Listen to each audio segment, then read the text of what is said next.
conference will now be recorded. We have a few folks in the room that are new, so we can go ahead and start. You want to start? I'm Tanya Trujillo Martinez, and I'm the Mobility Director with the North Front Range NPO. Aaron Hull, Mobility Planner of the NPO. Michaela Merrick, Transportation Planner with the North Front Range NPO. Jerome Rouser, Transportation Planner at the NPO.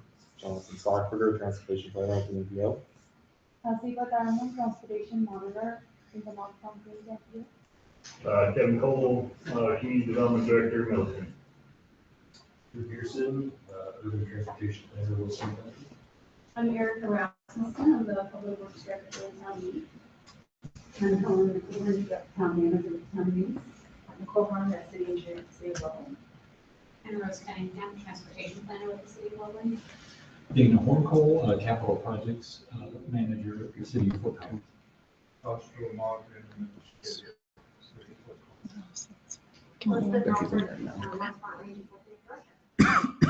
online want to introduce yourself?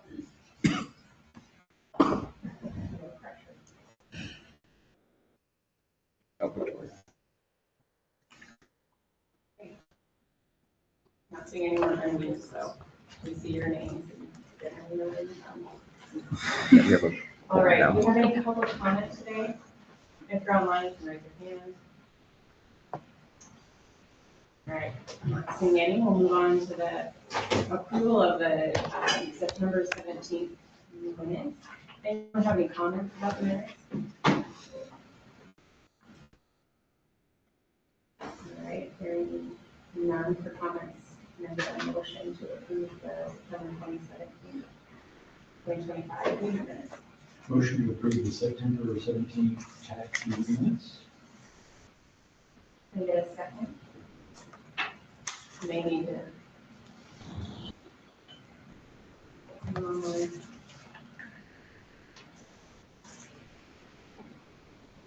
I think eye contact with maybe or Victoria or anyone's name.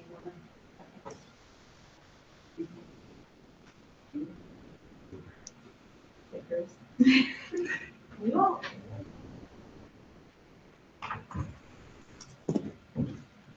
It says the audio is going through. It's a long meeting.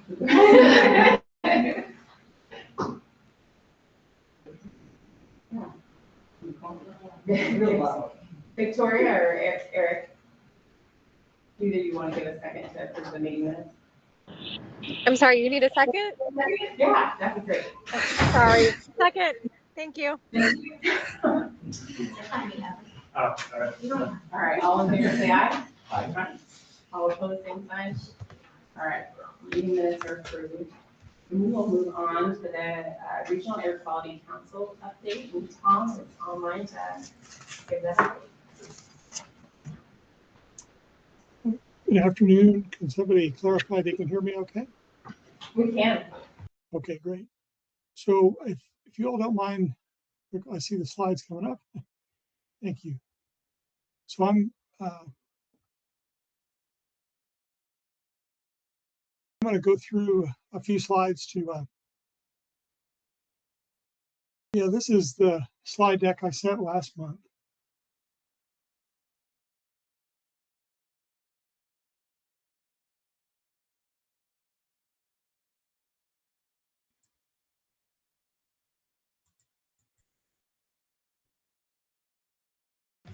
Yeah, let me take a look at it. I thought that's what I was sent in my email. Yeah. So This is Becky. Tom, you did send the September 17th slides. That's what you sent.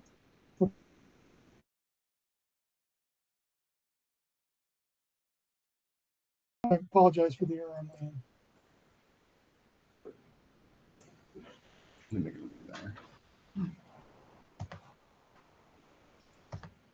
I wouldn't want to torture anybody with the same slides.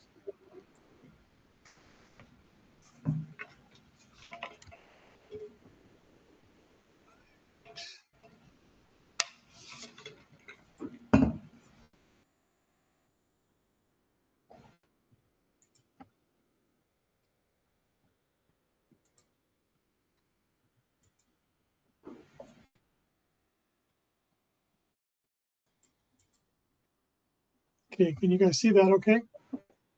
Seeing the meeting, you shared the screen with the meeting, I wonder if you select another screen or.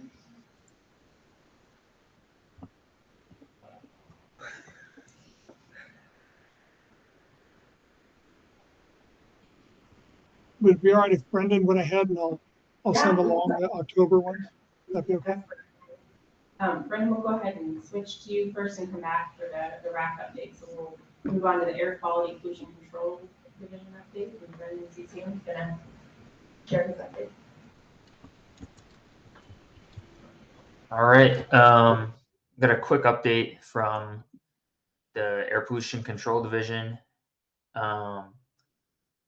Some updates regarding hearings from the latest AQCC meeting from last month.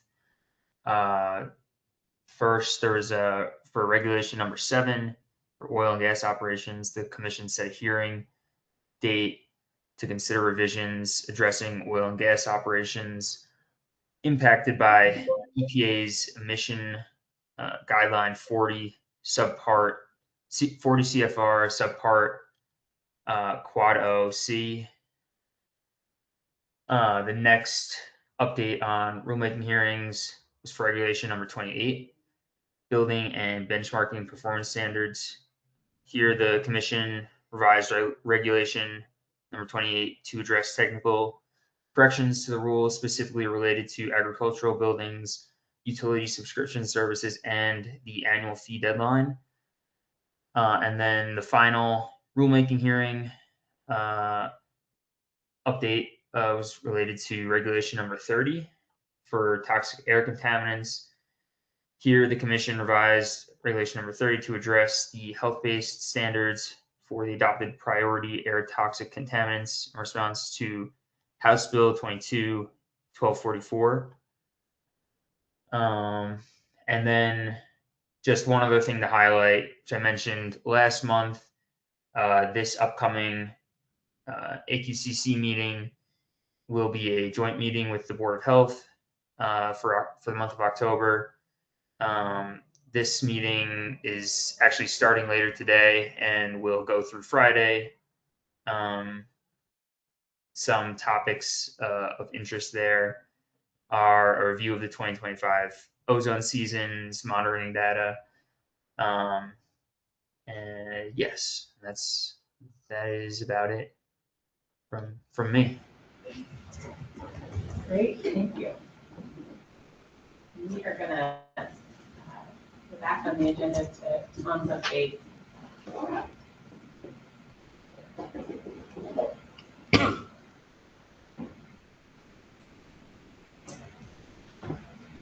Is the sharing working? We can also send the presentation to one of us at that. Yeah, the action I took was to email it to Becky. I don't know if that's a good way to go or not. Yeah, I forwarded it on to you, Michaela. And Okay. Thanks, Becky. Do I still have that open?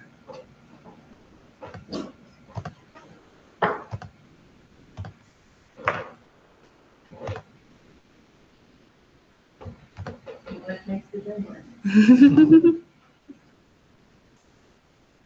Okay.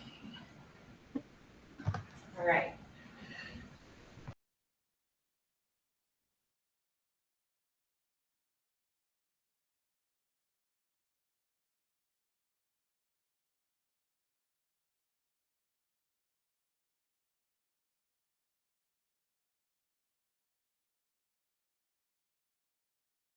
Okay, great. Thanks for everyone's patience and for Becky and Michaela for rescuing me. So I just have a few slides, as I usually do for the monthly report for you all. So on the next slide, I'm going to talk a little bit about where we find ourselves with the ozone standards. I thought that might be interesting because we just finished the ozone season in September. And as Brendan was referring to, the division and the RAC are going to brief the AQCC and the Board of Health this afternoon if you want to listen in at 4 o'clock. So on the next slide, I just have some really high level data. I'm sorry, So this is a little, I don't know if this is repetitive of Brendan's, but this is a little more detail on the upcoming hearing about the ozone SIP and the control regulations that some of which Brendan referred to. This is a process that's leading to the hearing in November. As some of you or many of you may know, it's sort of a lengthy process under the Commission's new procedural rules. It takes 5 months to move from a request to an actual hearing. It used to be 4, and so they've added a couple of steps. And the most recent one was the pre-hearing statements from the parties to the rulemaking and any alternate proposals. There weren't any submitted.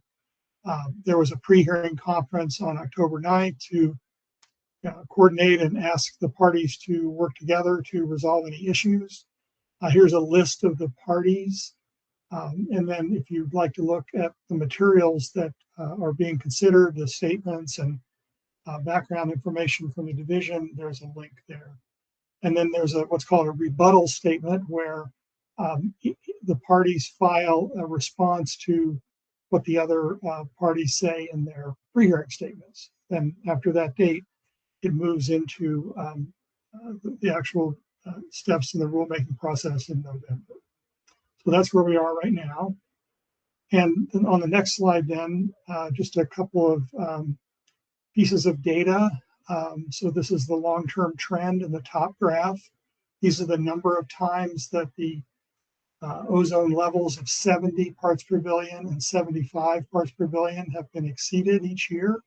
So in 2025, we have had the cleanest year, or most recently since 2019, and close to the cleanest year ever way back in 2009.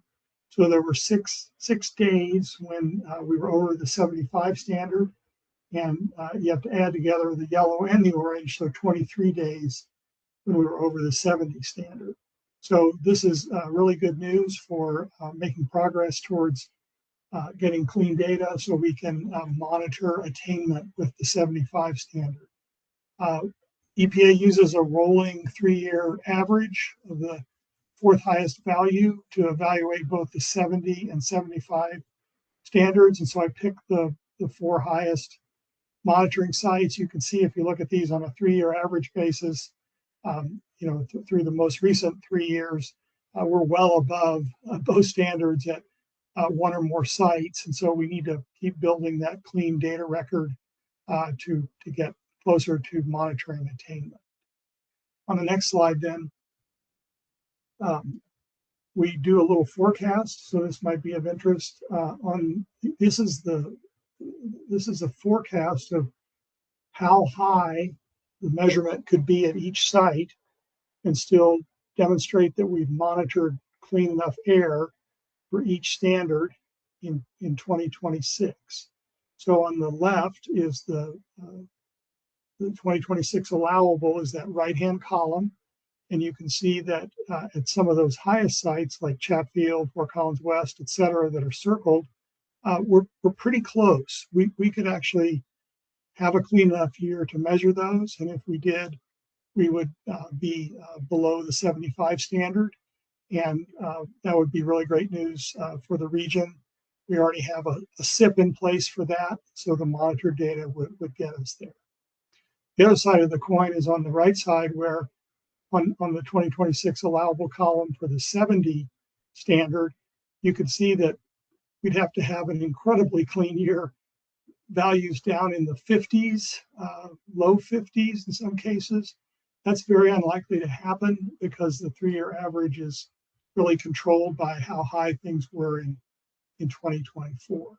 So, we can see a lot of progress on 75, not so much on 70. All right, next slide, please. So I have a really much shorter blueprint update. This is the October version, so let me just tick through these real quickly. On the next slide, this is just a listing of all the pieces that are in the blueprint. We released the version for October 3rd for our board meeting, and then spent half the board meeting going over that with the the board, and they gave us direction on the next steps to finish it up in November. A couple of bullets to draw your attention to is the third bullet down that starts with the relating emission control strategies. That's a new section that tries to tie together how these emission control strategies would affect the monitoring data and move us toward attainment along the lines of what I just described in those previous two charts. We have a somewhat overdue modeling estimates of the future ozone. We're holding a virtual forum, 3-hour meeting on October 30th. You can click on that link or the RAC calendar and register for that. It's a virtual meeting. And we'll be going over all the different kinds of modeling estimates that we have about where we expect ozone to go in the future. I won't read you all those words. So on the next slide, we're adding this kind of support graphic to help our board and policymakers kind of understand what we're doing to support the blueprint in the center of things. So on the upper left, we've been having discussions at the board about how we need to do a little process description, particularly with the division, about how strategies are developed and reviewed. So we'll be working on that. It's a freestanding document. We'll have this upper right, which is the modeling results that will kick off on October 30th about what we see happening with the predictions about future ozone. Lower right is a policy that the board adopted in September that guides us over the next year or so on how the blueprint will be continue to be developed and updated. And then probably early next year, we'll put out a separate report on health burdens and cost of the current ozone levels that I was showing you in those charts. On the next slide then, just a timeline. The only two milestones left at this point really are the board endorsement on their November 7th meeting, and then a presentation describing what the blueprint is at the Air Quality Control Commission at their November hearing. So we've had a lot of outreach, and I'll just summarize in the next few slides what some of that looks like. Next, there you go, thanks.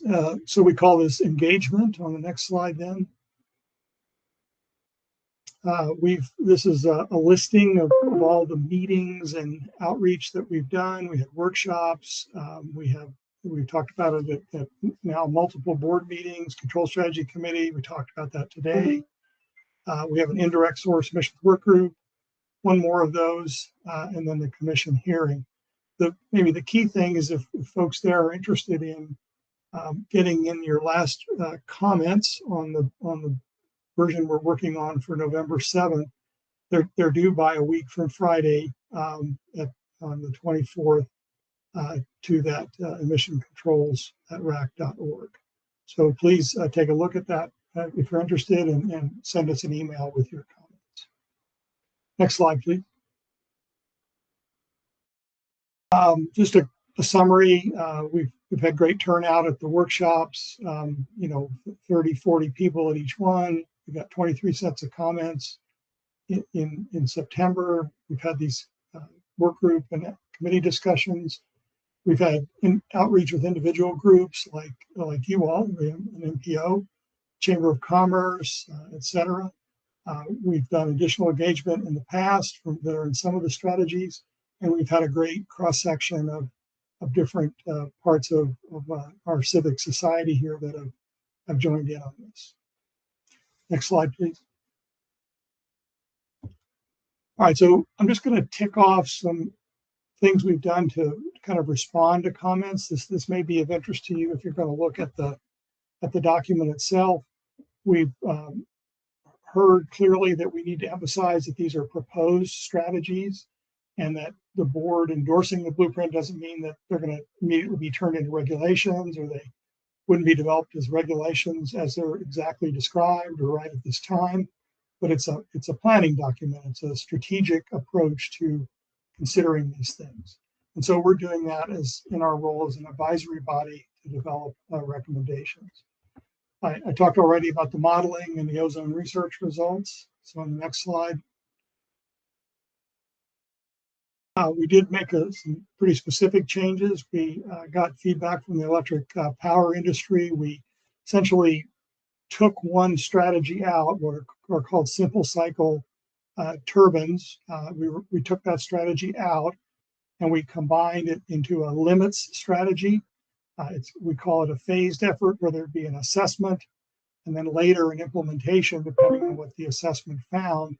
And it would address NOx reductions at both electric power plants and large non-EGU sources like cement kilns and refineries and things like that. We got quite a bit of feedback. This is a little bit pent up, a commercial building NOx strategy. So that's really to look at what legislation and rules are out there. The legislature's taken quite a bit of action over the past few sessions, and then there's rules coming from the Energy Office and others. We added briefing papers. I think these are of interest to you all. We wrote up a briefing paper about how the vehicle registration emissions testing program might be changed over time. And so you might be interested in looking at that link. And then we wrote a more full description of these rules on the books for the clean cars and clean trucks regulations that the commission has already adopted. On the next slide then. Here's sort of an administrative stuff, glossary. We refined things, we connected strategies more closely together. We updated the factors that we use. We improved the color coding system so it's a little easier to follow. And then we added a recommendation that the board would be one of the recommendations the board includes in their endorsement about pursuing additional outreach and promotion, working with other agencies like AQCC, like APCD on emission reduction strategies. It's not all regulation, it's about understanding how to do business better. And then on the next slide, almost done here. We had a wide variety of perspectives, no surprise there. And we documented all that and we'll consider this input. Here's the kinds of constituencies that spoke up: indirect sources, trucking companies, warehouse operators, the oil and gas industry, folks who are involved with vehicle inspection and maintenance, the power plants, landscape maintenance equipment, and then free fare transit from transit agencies. And we did get some additional strategies that just aren't fully fleshed out and we're not going to have time to look at now, but we'll consider those going forward starting in 2026. All right, I think that might be the last one. Yep. So thanks for letting me walk through all that, but I just want to leave you all a chance to weigh in before the end of October here. October 24th is the cutoff. Any questions or comments for Tom? Well, yeah, why not? Tom, this is Elizabeth. Is CRAFT supporting APCD's proposal for the SIP rulemaking? Yeah, there's Elizabeth. Hi, there's two parts to that. One are the chapters of the state implementation plan itself. So we co-authored those with the division, and our board, endorsed those back in June. So we're definitely right in line with them. We're definitely supporting the SIP chapters. We're also supporting the regulations that they're putting forward, but the division has done that on their own. They haven't consulted with us about those regulations. So we're going to look at it more carefully and try to provide some constructive comments, during the rulemaking process. So with the ozone information you just presented, I take it we'll get more in the weeds at the ozone forum meeting that you have scheduled. Does the blueprint reflect those updated data? Yes, it does, by and large. And the season just ended at the end of September. So since we were drafting the blueprint, prior to then, we're going to circle back through and make sure it's updated for the 2025 ozone season. So yes. Okay. Any other questions for Tom? Thank you, Tom. Well, you're welcome. Thanks for your patience with me. We'll move into our first action item, or first and only action item, the October 2025 TIP amendment, and Jonathan is gonna lead us through that. All right, the October 2025 TIP amendment includes 1 project addition and 2 project removals. The first project is the addition from Larimer County with the project County Road 50E quarter planning and design. This project features $1,160,850 federal, better utilizing investments to leverage development, also known as the BUILD grant, which was formerly called the RAISE grant, and also $290,215 local funds, all in fiscal year 26. This project involves planning, design, and pre-construction activities of multimodal and safety improvements on Larimer County Road 50E. The 2 project removals are from the MMOF reconciliation efforts. These are passed at the last council meeting as part of resolution 2025-019. The rest of the reconciliations will be in modification on November 1st, but we need to go through the amendment process when removing projects from the TIP that are not fully completed. The 2 projects are the on-route battery electric bus chargers from Fort Collins and the 10th Street Transit Vision from Greeley. The public comment period opened on October 9th and will close on November 7th. An environmental demographic impact analysis was conducted for the project addition, and that can be found in the handouts. NFRMPO staff noted no disadvantages and support adding the October 2025 TIP amendment to the fiscal year 24 through 27 TIP. Have any questions or conversations?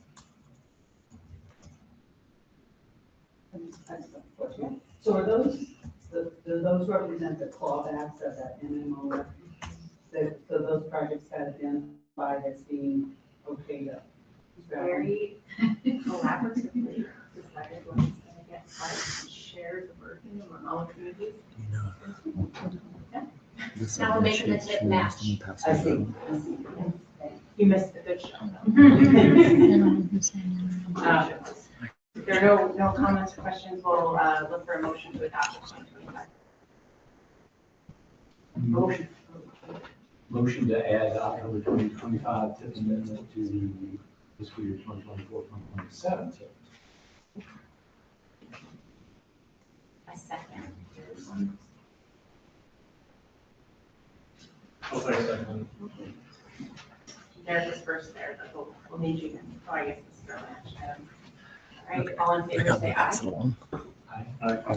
All opposed, the same sign. I already passed it around. There's some people that want. They were all TAC members. They don't have to sign on. Adopted that. And I noted them. We will move on to the NFRMPO 101. That's gonna walk through that first. Hello, good afternoon. I'm sorry I'm not there with you all in person, but I am going to walk through a presentation that was requested. And I think it's rather timely since we do have a lot of new TAC members as well as new MPO staff members and just new folks attending the TAC meetings in general. So I'm just going to walk through what it is, like who we are at the North Range MPO, what it is that we're required to do, and then the things that we are also working on and doing. And if you have any questions, feel free to ask them at any time, or we can wait until the end. So next slide. So as you are all probably aware, this is our geography, our boundary with the North Range MPO. So we were formed in 1988, expanded to our current boundaries in 2007. We are a TMA as well as an MPO. And what a TMA means is we have over 200,000 people living within an urbanized area. So that TMA covers Fort Collins, Loveland, Berthoud, and portions of Timnath, Windsor, and Johnstown. And because we are a TMA, we are eligible to receive the STP funds, which are the most flexible federal funds that we receive. And so that is the reason that we get those and are able to have those throughout the MPO boundary. We cover 675 square miles, and at the last count, we had just over 535,000 residents within the boundary. And we're funded through a mixture of federal, state, and local government sources. Next slide. We also have urbanized areas. So there are several within our boundary. These are the updated UZAs from the 2020 census. So as you can see, that the TMA is the blue, the large one on the sort of western side of the region. We also have the Greeley urbanized area. In addition to Johnstown, Severance, and Eaton each have their own urban areas as well. So those are the smaller urban areas, and we have 2 larger urban areas. Next slide. So as an MPO, we are federally required to do 4 specific core MPO products. The first one is the long range transportation plan. It has to go out at least 20 years into the future.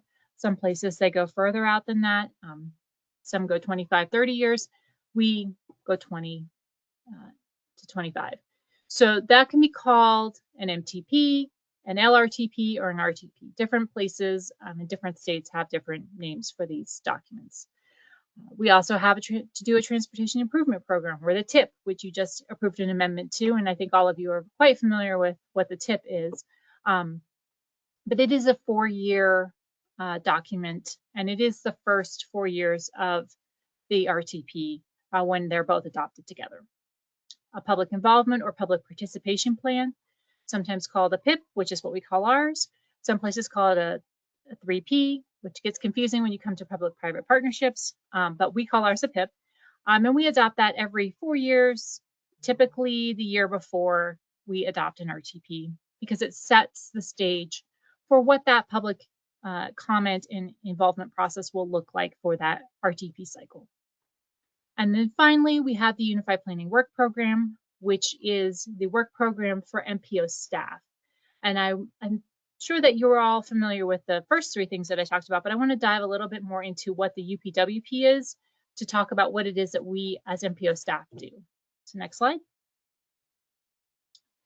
And also, these are our responsibilities. So I want to say this is the first of 2 slides within this presentation that have a whole list of links in them. So as you can see, there are several documents or acronyms here that are underlined. Those are all links that will take you to the web pages where these various documents and items live. So we have our UPWP and our budget. We have our RTP, our PIP, and our congestion management process.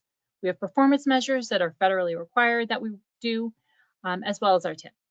And so at the North Front Range MPO, we are responsible for transportation planning, air quality planning, modeling, and coordination, regional collaboration, mobility coordination, as well as our Van Go, van pooling, and ride magic services. So next slide.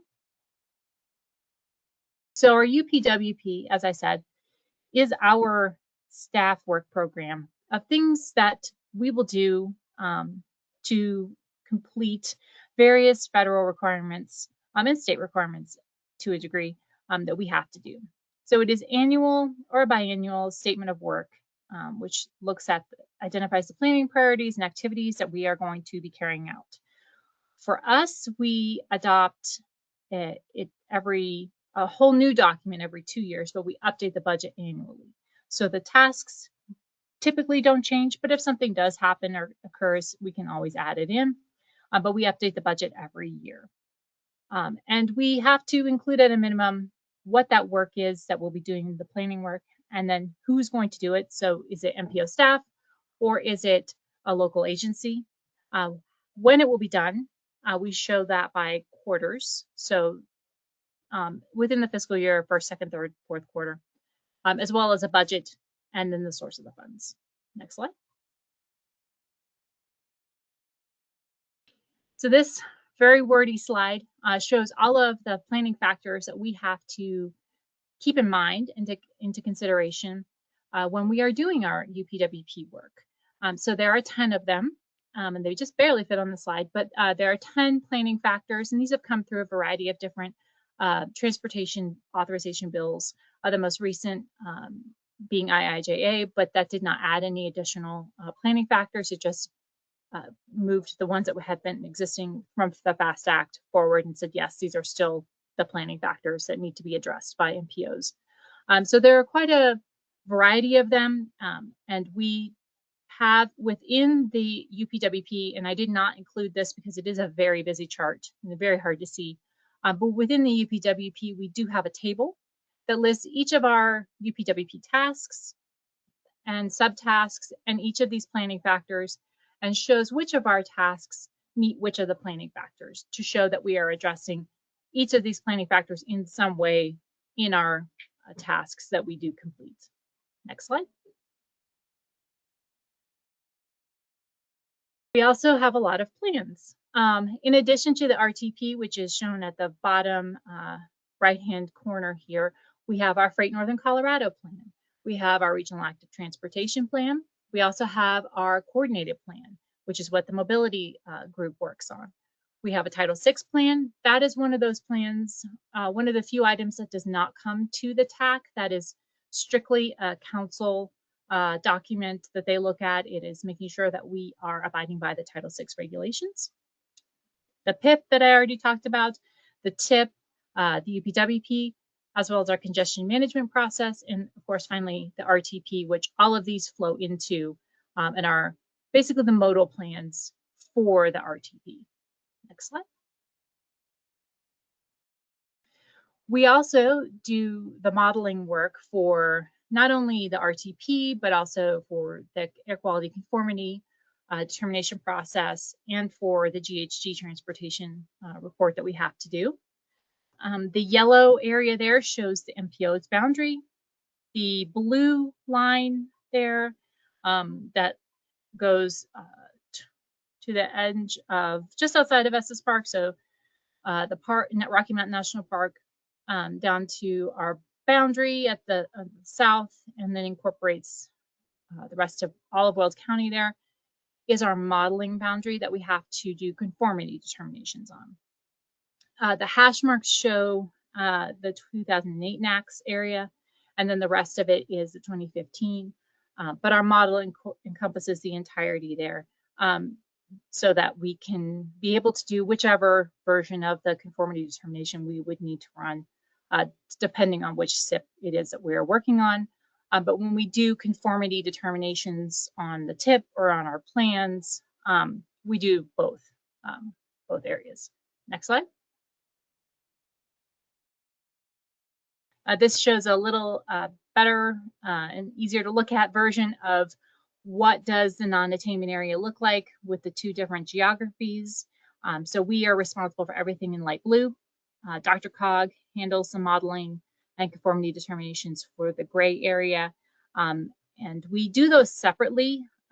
We could do them together, but it is easier for us to do them separately since we have such different transportation systems between Denver and then, of course, North Front Range. So we do the modeling also for the Upper Front Range whenever they need to have conformity run for their plan as well. Next slide. And I just wanted to highlight, I know that we talked about this when I brought the RTP amendment to the TAC a couple of months ago, but what determines whether or not we have to do conformity determination relies a lot on what is an air quality significant project. So this slide shows what the definition of an air quality significant project is. Usually it is because we're adding 2 or more lane miles. The other ones don't usually trigger an amendment for us just because those aren't usually things that are happening within our region. It's usually a capacity project of some kind on an RSC. Next slide. We are also responsible for doing the GHG planning report. So this was adopted by Colorado Transportation Commission in 2021. The rule states that MPOs and CDOT must demonstrate reductions in GHG emissions compared to the baseline plans. For us, the baseline plan is the 2045 RTP that was adopted in 2019, which was fantastic news for us because we got to take credit for everything that has happened within the region that you all have done, and CDOT as well since 2019. So that's really helpful to us when we have to do this. It applies to our RTP as well as to our TIP, and we're in the process right now of having a GHG transportation report out for public comment. And the process for getting this approved is to have it reviewed by APCD staff, and then it is approved by TC. Next slide. while this may seem like it's saying the same thing, I did want to point out this is from Policy Directive 1610. Again, it was adopted in December of 2021, and it applies, as I said, to all the MPOs and to CDOT. However, the first go around, CDOT, DRCOG, and North Front Range had to meet the reductions by October 1st of 2022. We are on our third round of doing GHG Transportation Planning Report. This is just something that we are having to do in conjunction with conformity when we do an update to our TIP or to our RTP. Next slide. So for us, and this for our GHG, for our 2050 RTP amendment, these were the strategies that we used. These are the same strategies that we've used for all three of our GHG transportation reports, because these are the things that we are implementing and doing within our region. So it's transit, TDM, operations, so signal timing, as well as active transportation initiatives within the region. Next slide. And these are the results of our GHG transportation report and the analysis. So it shows the baseline plan, which is from 2019, the amendment that we have, the reductions that are required are in the bold there, and then what we actually achieved. And so this shows that we passed and achieved all of those reductions. And I just wanted to end on a positive note and to highlight that we have done that and we have passed for all of these. And I believe that is my last slide. So I'm happy to take any questions. Again, the two slides in this presentation, the one with all of the plans, as well as the one with the wheel showing our planning cycle, those have links to all of those plans. So every one of those pictures is a link to that specific plan, as well as to the pages that in detail what it is that we do for those documents. But happy to take any questions if anyone has any. Anyone have any questions for Becky? I have a quick one, just with the conformity modeling. If we fund something locally and build like a 4-lane cross section where there was a 2-lane cross section, is that something we need to notify the conformity, just let you know that that project has been built, or it came up at a meeting previously with another community had asked it, and I just think that's a great question. Are you asking if a project that is adding capacity is funded locally? Does that need to be added? Yeah, so the conformity model. Yes, if it's more than 2 lane miles, yes, it does need to be added in. So when we do go out and ask for updates to the roadway network or anticipated projects for our 2055 RTP, please let us know all of those so we can just get them all done at once. We don't want anyone to not have a project in or not be able to move forward because it didn't get put into the model and run through conformity in time. It's a good shout out for starting to get we're going to be collecting those projects with it in the next month or so. I don't know when you're going to need that data, but start gathering it now. All right, any other questions for Becky?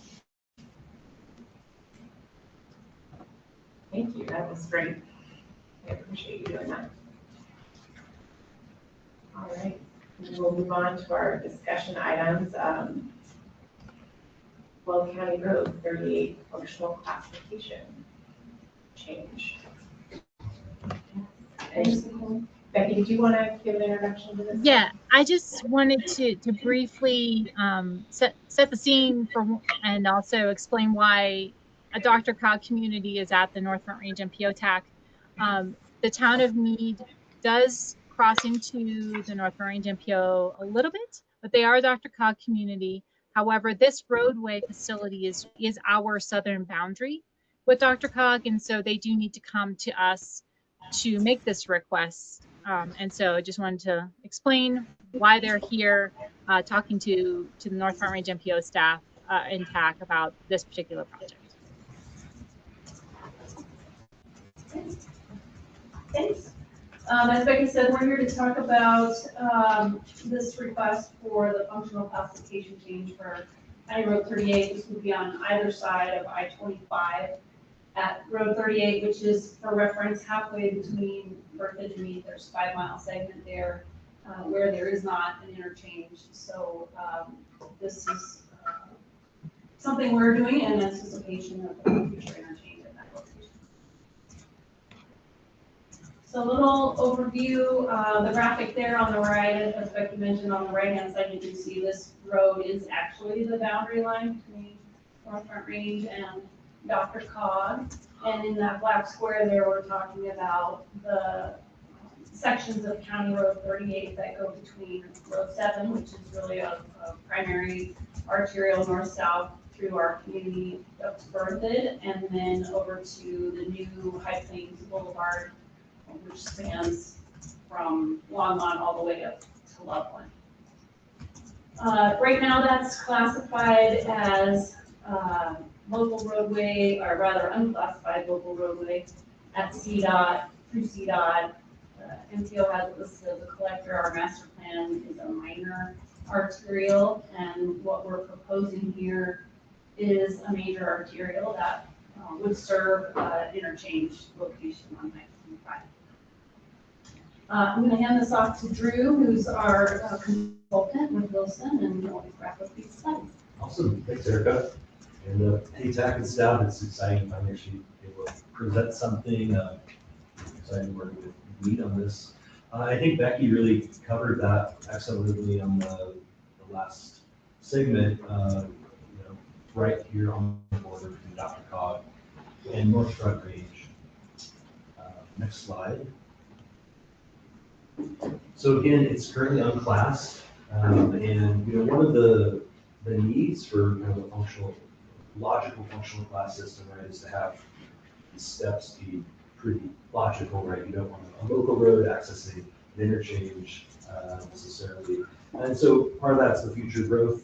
Eric mentioned, this plan is an arterial in the last transportation master plan in 2018, and really to facilitate that east-west connectivity through the area, with development, the interchange, really to help support that regional flow. We believe a major arterial will help, not just for now, but future right sizing the right of way and as development increases in the future and auto trips. Next slide, please. So currently, just to dive in a little bit of what's going on in Wellington County 38 right now. It's 2-lane, undivided, no shoulder. Currently around the highest peak is in the PM, with about 70, there should be vehicles per hour there, but 70 vehicles per hour in that time frame. Future projections much higher, as you can see, looking at about 40, maybe 50 times higher traffic volumes in 2040 condition.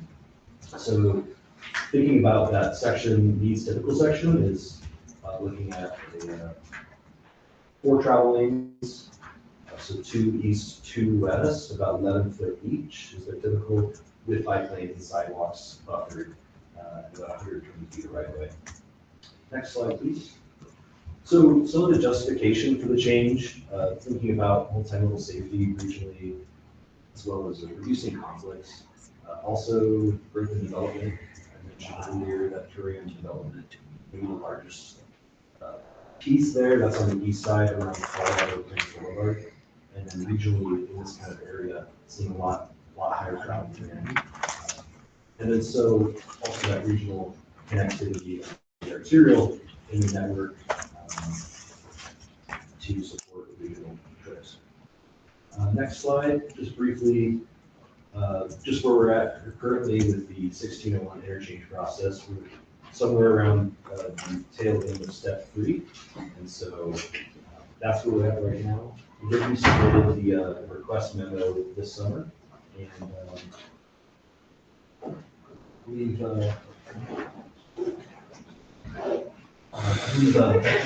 Becky had mentioned that everything passed ethics review. And so on the next slide, really our next steps after this, pending feedback from the TAC, this would go to council approval November 8th. Then the NPO will send a letter to CDOT. Director did mention that we had already run this by CDOT, they had the comments, so that likely will be good to see as well. That is it. We're kind of fast there, so you want to go back and any slides or questions? Any questions for the team? No, this is an action item, so we don't need to take a vote. And it's just a discussion today. Yeah. And it'll go to discussion at council. November. It would be a December action item. Would we present again at council? Typically, we would have Becky do it, but I mean, it probably would be good to be online at least. If you don't want to be there in person. But Helen, you're so close. I would think that you could join us in person to help support it. I think it's always good to have the elected officials see representation at a meeting. Even if it's a Dr. Cobb community and they're wondering why a Dr. Cobb community is there. Well, I would just like to comment on our application, because I was looking through the packet, and there's a letter from me that she's at 2 years ago. And I think that rather than have these boundaries that obviously we have between Dr. Cobb and North Front Range, I mean, I look at particularly I-25 very holistically. So the addition of this interchange, because this is really what the subtext of what we're talking about here is that we're trying to get this interchange approved, and knock on wood, first quarter next year we will. But any of us who sit on the I-25 Corridor Coalition and who sit on I-25 every day as we drive back and forth to work realizes how important this is regionally. Regardless of which planning agency it's in, we're all Coloradans, and it's really important that we get this approved. But, and also, obviously the congestion, safety, and we meet that 2.5 mile spacing between birth and need. So I'm just hoping that we get support at the TAC level and of course ultimately, because it is important that everybody knows about it too, that it doesn't just pop up. So hopefully you guys are on board with it and the council will, and I'll definitely be doing it. I think all those parallel connectivity too, right, to 34 and the other areas of big congestion issues, the more routes we can get for the whole system, the more helpful it will be. Well, yeah, and I watched one of your board meetings and they were talking about 402 corridor and looking at that. And really, if we look out a few years, we're talking about these east-west connections and off of I-25, interchange improvements, and I think we should all, as a group, be, committed to having those work. So that's all I got. We'd like to think the North Front Range process is very streamlined, maybe in comparison to other entities. It is. Big shout out to your process. Thanks for being here.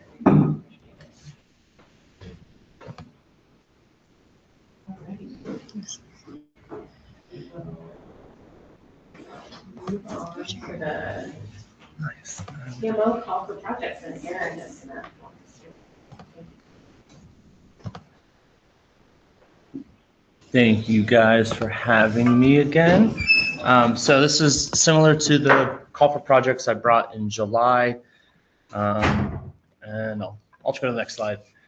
So since our conversation in July, we took a lot of feedback from you guys. We went to the NOCO Bike and Ped group and the Mobility Committee, the Northern Colorado one suggested by you all, took feedback from them, as well as with Elizabeth joining, we got a good understanding of the history of how this money was put aside and the background and the intention for it. So with all of that into mind, we made some edits and changes, and I just highlighted on this slide here to go over it quickly before I go into the other information. But with these changes, we switched it from a TDM-based call for projects to more of a TMO-based call for projects, and that was from an understanding that the Planning Council set this aside for TMO incubation. That's what this was intended for. This is what they wanted it for. So to go back to their intentions, we switched over to that. As well as we updated the scoring committee information to consist of MPO staff. So it'll be mobility staff plus a member of the transportation team, as well as we updated the eligibility criteria to support and allow for ongoing TMO management as well as TMO setup. We also updated the goals and scoring system to reflect each other, to reflect the goals. The scoring system will reflect the goals, as well as to include air quality, since this is coming from CRP funds. We updated the schedule based on all these changes and having to move it back a little bit. Updated the funding amount based on the tip to what it was actually based on in the tip, as well as we simplified the scoring system as recommended from you all, as well as we created an application for the call for projects and for the guidebook. We also updated the guidebook and finalized it with the consultant.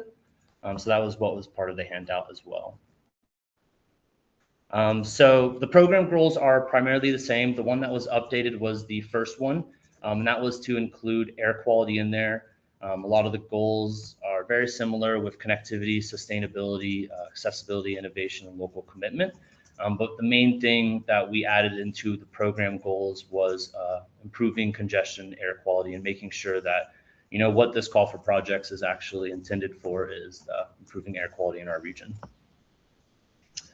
We updated the timeline just to shift it down based on the fact that we, you know, had to come back in October and bring it to Planning Council in November. But that's just an updated call, including this new presentation and then the presentations to the NOCO Bike and PED, as well as the NCMC for feedback from them. This is just updating funding estimates for this. So this funding does come from the CRP, established back in 2021. The NPO Planning Council set aside $400,000 of the CRP funds to be dispersed during 2024 and 2027 for TMO incubator funding, with the funding to be distributed as shown below. And this is in the tip, so it'll be distributed out $200,000 in FY 2025, $100,000 in 2026, and $100,000 in 2027, of the total being $400,000. The local match is still 17.21%. And then annual awards will range from the minimum of 50 to a maximum of 100% of the funding allocations.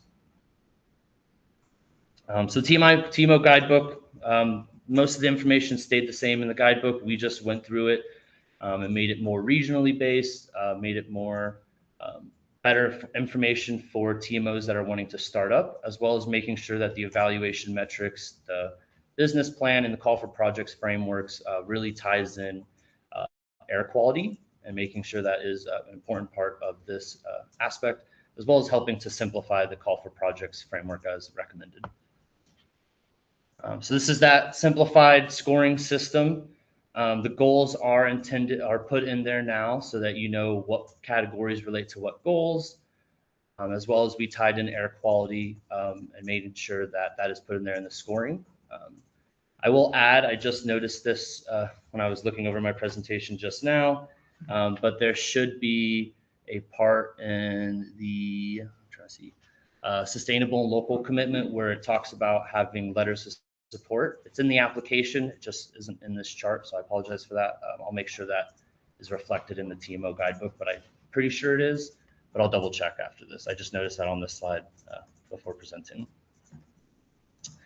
And then the next steps after this, pending you guys' feedback or any recommendations, is to take this to November 6th Planning Council for discussion, presentation, and then bring it back in December 4th for action from the Planning Council, with it to open on December 5th. And then the TMO guidebook and the application was part of the handouts. So that should have been sent out with the agenda and packet. I'll open this up for any questions or feedback as well.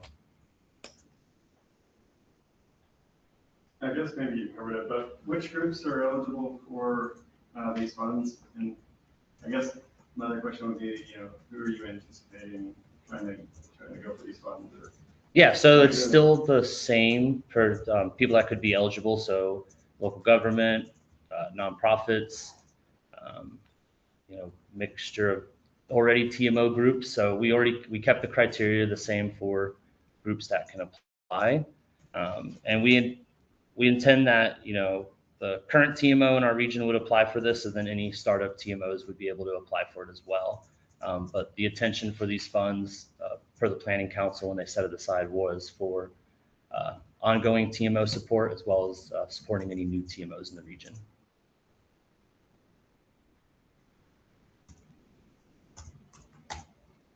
As the funding kind of goes along, are agencies eligible for applying, year after year for these funds?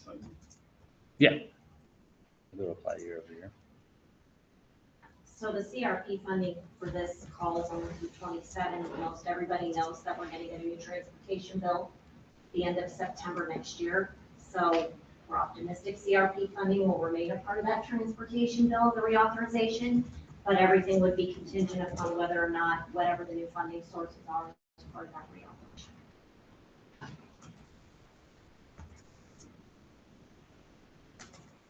You had this earlier on the slide, I just missed it. You said, who reviews the applications? Is that, Yeah. We're just going to do NPO staff. So me, Tanya, and then someone from the transportation team, whoever they elect. that's the NPO staff. Yeah. I wasn't sure.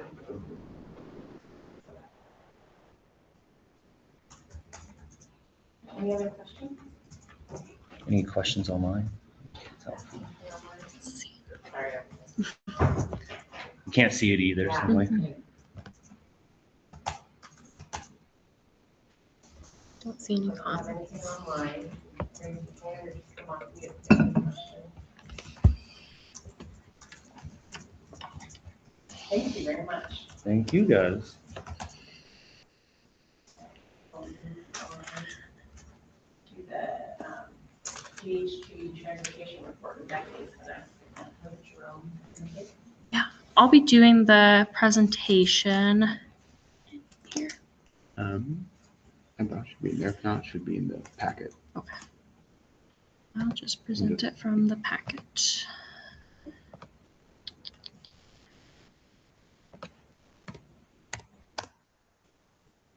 All right.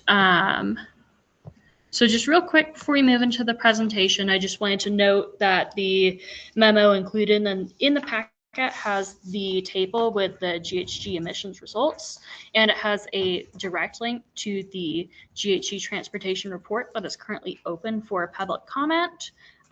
So that link can be found here, and then this has the table in it as well. And then for the presentation, this will be really quick. Becky actually covered quite a bit of this. It was a short presentation to begin with. So this is our second discussion about it, just because we didn't have our finalized numbers the first time we came to you. Just as a quick reminder, the Colorado's Greenhouse Gas Transportation Planning Standard was adopted by TC in 2021. Not going to go through all this again, because again, Becky presented all this information just shortly before to us all. But really, the most important thing here is we have our table finally ready for you all. We passed in all compliance years that we needed. I do just want to note, we were able to present these numbers to the Planning Council in October. The next day, when Jerome and I were just doing a little bit of validation, we noticed that it was pulling the wrong Excel sheet for 2030 employment. So we got that updated. We are still in compliance. It just barely changed our numbers, but we still passed. It affected 2030, and since 2029 is interpolated, that also slightly affected that as well. But again, all is good and well with it. And then I wanted to just give a quick update on the timeline. We had our first discussion with you all in September. We had a council discussion on October 2nd. On October 6th is whenever we submitted the draft report to APCD and CDOT. And that is also the same day the public comment period opens. We're having our discussion today. The public comment period will close on November 4th. And just as a kind of a reminder to everyone, I put just the general link on here for all of our public comment opportunities because the conformity document is also up for public comment at this time, as well as leave something with the tip. So anytime that you want to look for those documents, this is where you can find them. Our period closes November 4th. On November 19th, Becky will be going to the TC workshop to talk about this. That is also the same day that as TAC, you guys will recommend this. November 20th, the day after the TC workshop, is whenever there is TC action on this. And then council adoption is anticipated for December 4th. And that is all we have. I know very, very short, but just wanted to give you the updated numbers. Does anyone have any questions for us?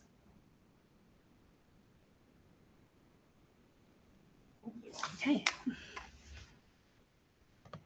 Right. Outside partner reports, the local bike and ped collaborative is a written report in your packet. Have any of the transit agency reports?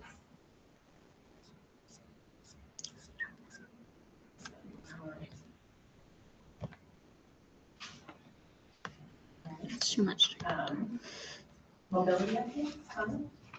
I'll just give a few quick updates. We're continuing to do a lot of outreach and engagement. Our numbers are looking really good. So far this year, we've had 5,138 website visits and 285 calls into the call center to ask questions about transportation and mobility and get them connected with some of our partner agencies for rides. So far this month, we were present at the Northern Colorado Economic and Workforce Symposium, providing information to a lot of individuals. That was a sold out event. There was over 350 people there, so that was a great event.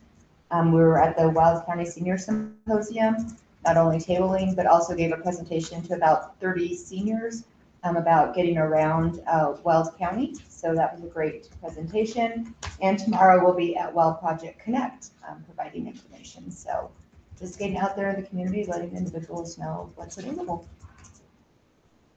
Thank you so much.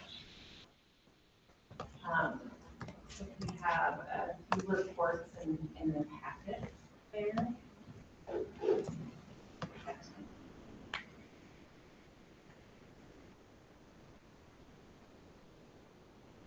And then we'll go right into the roundtable.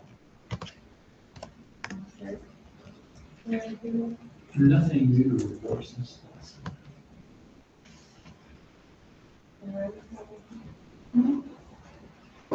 I was curious about next steps with MMO reconciliations. But yeah, I wasn't aware of it. The CDOT have to approve and then how the funds distributed. How that all work out. Do we know? Great question. Becky is still online.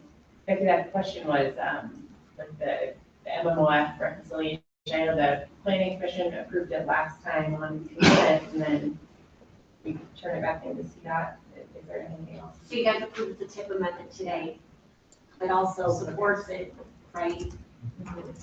But if Becky to elaborate. Yeah, so the action taken at the council meeting earlier this month was to approve the MMOF, the plan to bring us into compliance and to not be overspent with MMOF. And Elizabeth is correct. Today, you approved the TIP amendment to remove those projects. And so when council takes action at their November meeting to remove it, then it will go to CDOT headquarters and get removed and put, effectively just removed because the money doesn't exist. So is your question more of what's the future plan for MMOF after? When do we get IGAs? Yeah,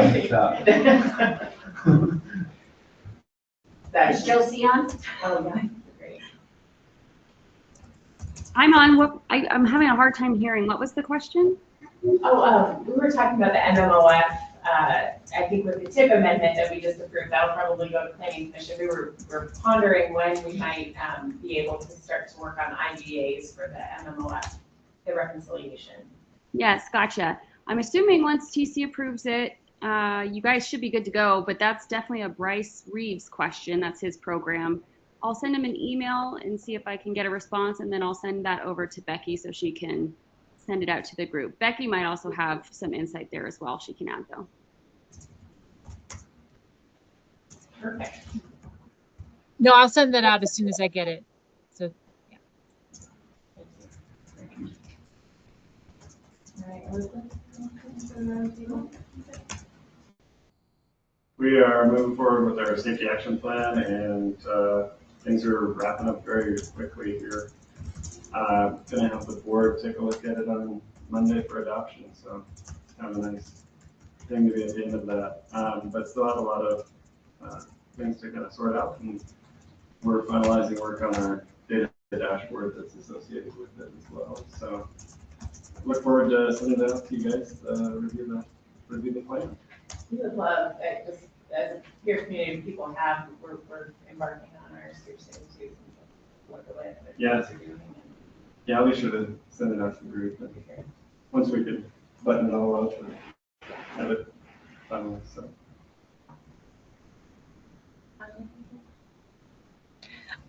Just as a heads up for next month's TAC meeting, I'll be bringing the safety performance measures to you all, and we'll kind of circle back on the crash dashboard, regional crash data. So just a heads up for that. That's all from me. So for me, an update on our favorite topic, Senate Bill 2530. We have changed our approach on how we will be doing that. So we will be pulling the project that we currently have in the 2050 RTP and in our model, and I will be putting that into spreadsheets to the best of my ability. There might be some information that's not in the model that I would need you all to fill out. And then once that is done, I'll send that out all to you to fill out the rest of the information, add the projects that we don't currently have. We are hoping that this will make it a lot less intimidating for you all to have some sort of starting point instead of starting from square one. I'm hoping to have that to you by the end of the week, but that depends on how long it takes for me to pull it from the model and then put the information in. We are also expanding on what format we will accept, as long as whatever you submit has all the required information, which I will note in the email send out to you. Any format's fine. So we'll take shape files, Excel documents, anything as long as we can get the data relatively easily into the inventory. And that's all I got. All right, before this meeting, I sent out an email for the freight stakeholder survey to all the TAC members. I would appreciate if you all would take that. And then I would also very much appreciate if you have any freight reliant businesses or other agencies that might want to see that, please forward that to them, or you can send me their contact information and I can send that to them. We will also be posting the freight public survey on our social medias shortly. We appreciate any help from yourselves or your social media teams reposting that and getting the word out about that. Yeah, that's all for me. I wonder if chamber, like the Chamber of Commerce for all the different communities would be okay. I don't know. I asked them. I know. It'd be great. I do. I can do that at the end. Nothing so significant yet. Just wanted to thank anyone who was able to participate in our stakeholder meeting for rebranding our Greeley Evans transit system. I thought that was really fun session. We appreciate everyone's involvement in that.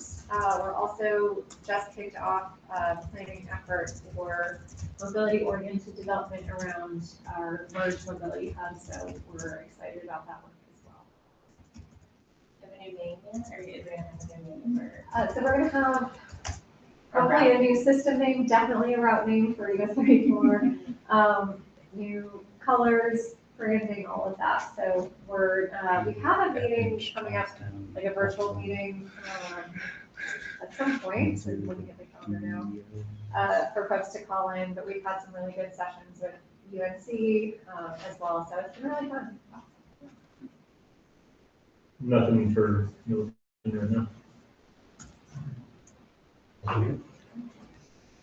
I guess one quick update, our RFP is out for our safety action plan. You know, when that closes, October 23rd. So we're excited. Hopefully get that done soon. Do we have anyone online that wants to give an update? Not all at once. This is Becky. I did have one thing that I wanted to just highlight. I believe this morning, Barb Bills with our office started reaching out to all of our member communities for hosting for the 2026 council meetings. So if that is something you are interested or your community is interested in doing, please respond back quickly because they do tend to fill up. So that's it. Thank you. All right. You know, just so you guys know, because I know how much you love attending the council meetings, we are for the November 1, Piper with CTIO will be there to present on the polling commencement. So if you want to hear about all of when the polls are going to start on I-25, this would be the meeting to listen into. And in December, we've asked the state demographer, the new state demographer, to come and do a presentation on the region. So those are our next 2 meetings if you guys want to listen in. Any agenda item suggestions? Oh, yeah, go ahead. Oh, no, not a suggestion, just my roundtable since I went to the bathroom quickly. Just 2 quick things. I sent an email to everyone about the coordinated plan. So if you guys have any comments or feedback, please get back to me by the 24th so I can make any edits before I take it to the mobility committee as well as the planning council. It was sent to TAC, all the service providers, and the mobility committees. So if you have any feedback, please let me know. Last thing, I'll pass this around now, but there's a TDM working group that's made up of like Fort Collins, Greeley, Loveland, CSU goes to it, we go to it. It's held quarterly. It's not a serious, like, we're making action moves. It's more of just a working group to talk about TDM in the region so that we're all on the same page and collaborating together. We realized at the last meeting, not everyone within the region is at that or may not know about it. So I made a 1-pager. If you have any questions or want to come to the meeting, just email me. And I can send out an email to TAC as well if this 1-pager for anyone who's not in person.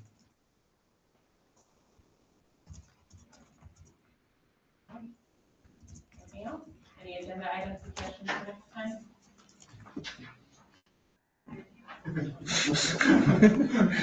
Thanks, everyone. Thanks for being here.